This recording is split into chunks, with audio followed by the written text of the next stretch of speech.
Halo teman-teman, selamat datang di video belajar matematika bareng saya Pak Ade. Tenang, di sini matematika nggak lagi ribet atau bikin pusing. Kita bakal belajar dengan cara yang gampang, seru, dan bikin kalian ngerti cepat. Dari soal yang biasanya bikin garuk-garuk kepala, sampai konsep yang awalnya kelihatan susah. Kita ubah semuanya jadi gampang dimengerti. Di sini, setiap rumus, setiap grafik, dan setiap langkah perhitungan akan dijelasin dengan bahasa yang santai, tapi jelas, jadi kalian bisa belajar sambil tetap enjoy. Siap nggak? Yuk, kita mulai petualangan matematika kita, dan percaya deh, setelah ini, matematika bakal terasa lebih mudah daripada yang kalian bayangkan. Teman-teman, selamat datang di video pembelajaran matematika. Hari ini kita akan membahas topik yang sangat penting dan menyenangkan, yaitu trigonometri. Bersiaplah untuk menjelajahi dunia segitiga dan sudut dengan cara yang interaktif dan mudah dipahami. Dalam video ini, kita akan mempelajari beberapa konsep utama trigonometri, antara lain definisi rasio atau perbandingan trigonometri, identitas trigonometri, nilai-nilai rasio trigonometri pada sudut istimewa, sudut-sudut berelasi di berbagai kuadran. Dengan mempelajari ini, kita akan mampu memahami hubungan antara sisi dan sudut pada segitiga, serta fenomena di dunia nyata yang dapat dimodelkan menggunakan trigonometri. Trigonometri bukan hanya untuk buku atau ujian. Ilmu ini membuka jendela dunia. Dari perhitungan jarak pesawat hingga desain jembatan, semua memanfaatkan konsep sudut dan rasio sisi segitiga. Ayo kita mulai dengan langkah-langkah praktis agar konsepnya lebih mudah dipahami. Untuk memahami trigonometri, kita akan melakukan percobaan sederhana. Langkah 1. Gambarlah sebarang sudut lancip pada selembar kertas. Langkah 2. Buatlah garis tinggi yang tegak lurus dengan salah satu kaki sudut sehingga terbentuk segitiga siku-siku. Langkah 3. Perpanjang kaki-kaki sudut dan gambar lagi sebuah garis tinggi agar terbentuk segitiga yang lebih besar. Langkah 4. Ulangi langkah 3 hingga kamu memperoleh 5 segitiga yang berbeda ukuran. Dengan percobaan ini, kita bisa melihat pola yang menarik muncul pada rasio sisi. Sekarang, identifikasi ukuran-ukuran dari kelima segitiga yang telah kamu buat. Perhatikan sisi depan, sisi samping, dan hipotenusa dari masing-masing segitiga. Catat semua hasilnya pada tabel agar mudah dianalisis. Gunakan penggaris untuk mengukur panjang sisi-sisi masing-masing segitiga dengan teliti. Catat hasil pengukuran di tabel yang telah disediakan. Pastikan setiap sisi diberi label dengan benar. Depan, samping, dan miring. Hipotenusa. Setelah mencatat panjang sisi, gunakan kalkulator untuk menghitung rasio-rasio trigonometri.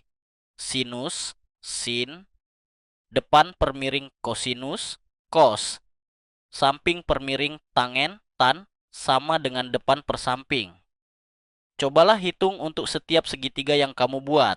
Apa yang kamu perhatikan? Meskipun ukuran segitiga berbeda, rasio-rasio ini tetap sama.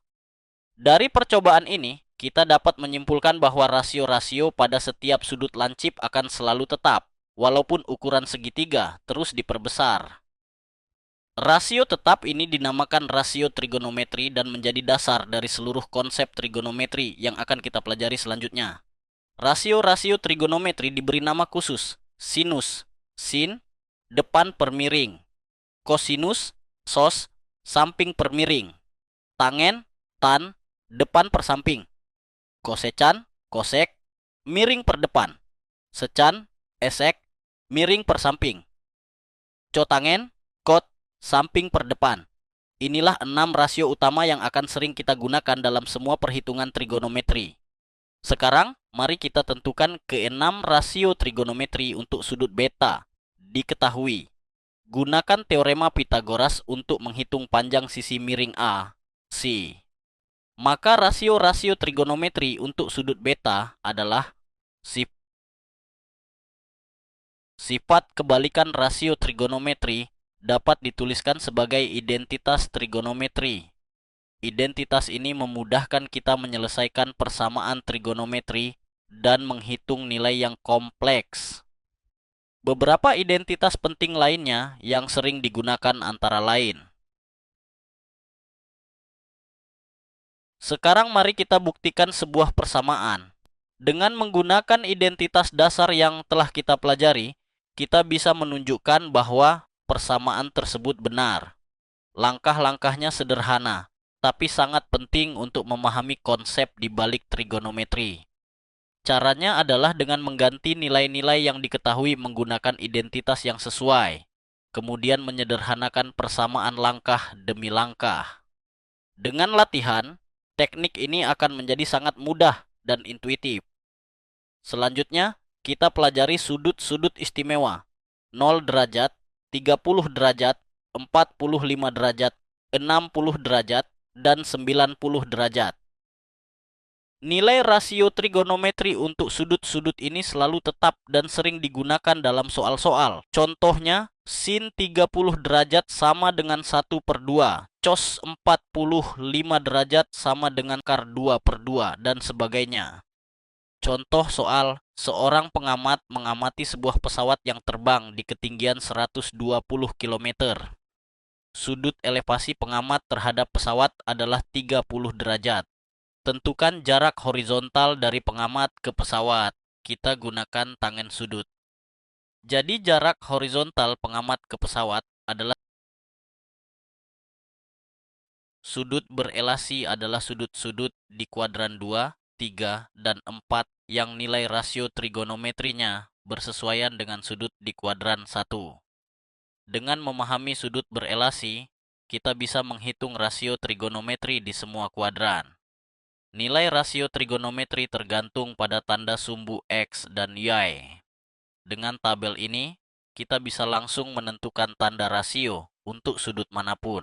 Demikian pembahasan lengkap kita tentang trigonometri, rasio, identitas, sudut istimewa, dan sudut berelasi.